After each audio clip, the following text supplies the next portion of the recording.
Hi, I'm Frederick from Poland Invests. Let me introduce you to one of our new developments near the Baltic coast, which is called the Wicko Development, W-I-C-K-O.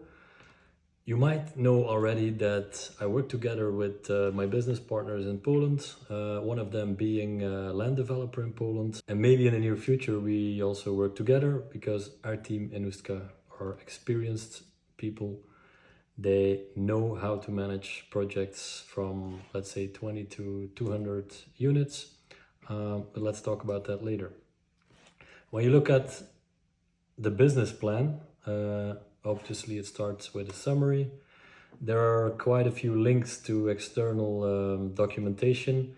First of all, we have the Wicko project brochure, which I already sent you before. There is a link to our famous Poland Invest Discovery Guide. We have quite a few investors for whom it's the first time that they start investing in Poland. They start up their own development in Poland. The Poland Invest Discovery Guide gives you a brief overview of Poland, the economy, the housing market, who's Poland Invests, what is our mission, where can you develop your projects together with us, etc., etc.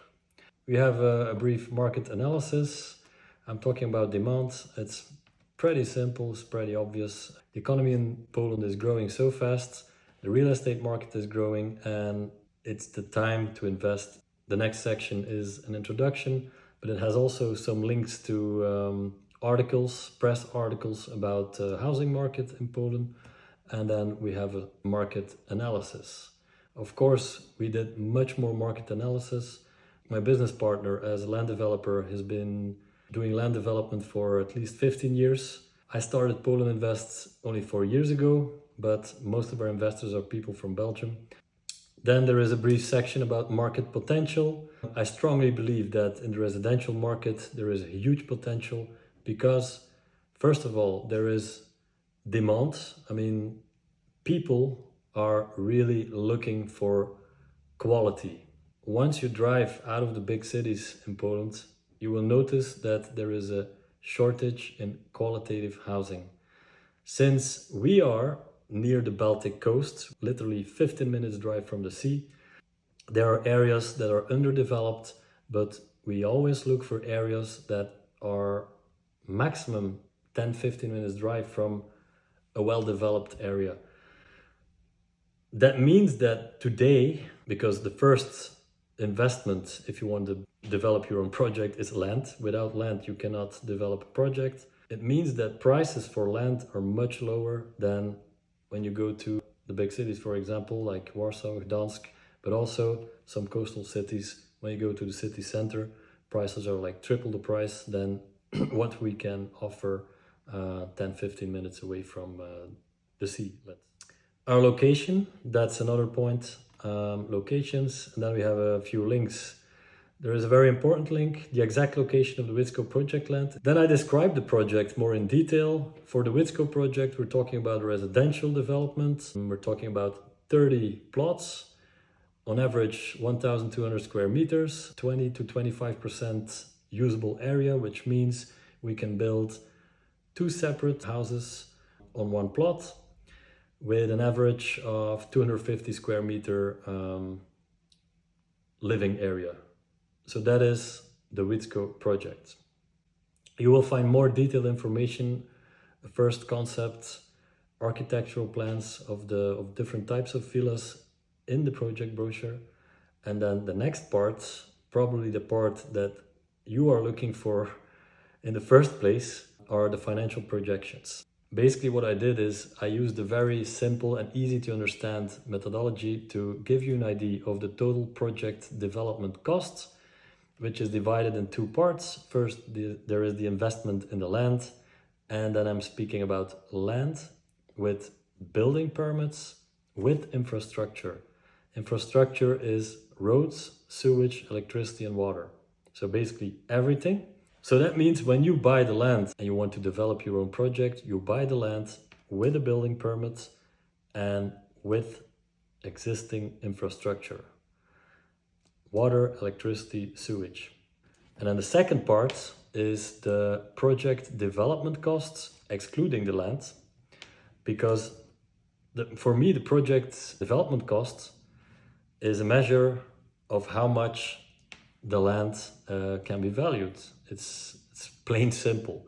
So the project development cost is the technical cost of the development calculated as developer style costs. In Belgium, we call it casco, and calculated as finished project costs. So you will have two numbers, developer style and finished. The total project development cost consists of the building land with infrastructure. We add the technical project development costs, and we add marketing and sales and project management.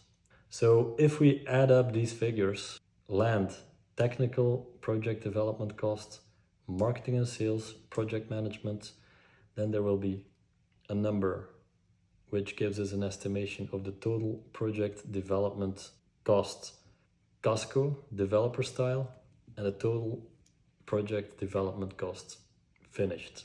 And then the next part is to have an estimation of the project revenue. The project revenue will come from obviously the sales of villas, but honestly, it's very difficult to compare sales prices in the area with this kind of project.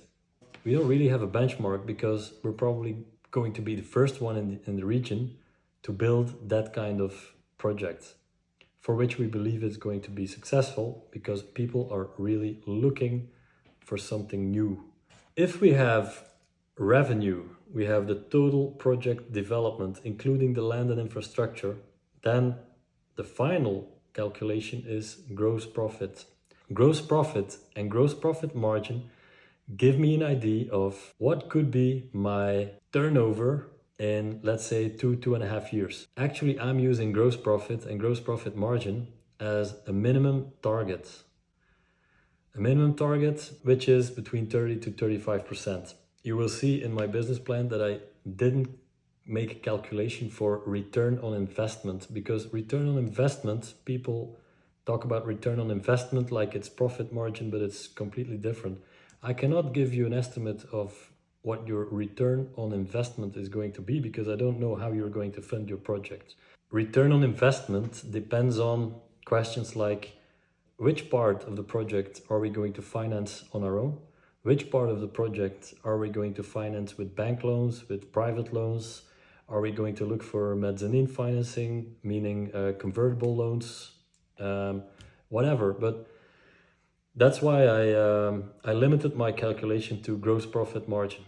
And again, my target is 30 to 35%. And you will see that for the Wicko projects, okay, we have to fine-tune some things, of course, but I'm convinced that we can go above 30% gross margin. So that's about it for the financial calculations. There is a link to the sheet with financial projections. And then the final part of this business plan is about project management, about the question, what is our timing, what are our milestones, how we are going to manage this project on a daily basis from an operational point of view.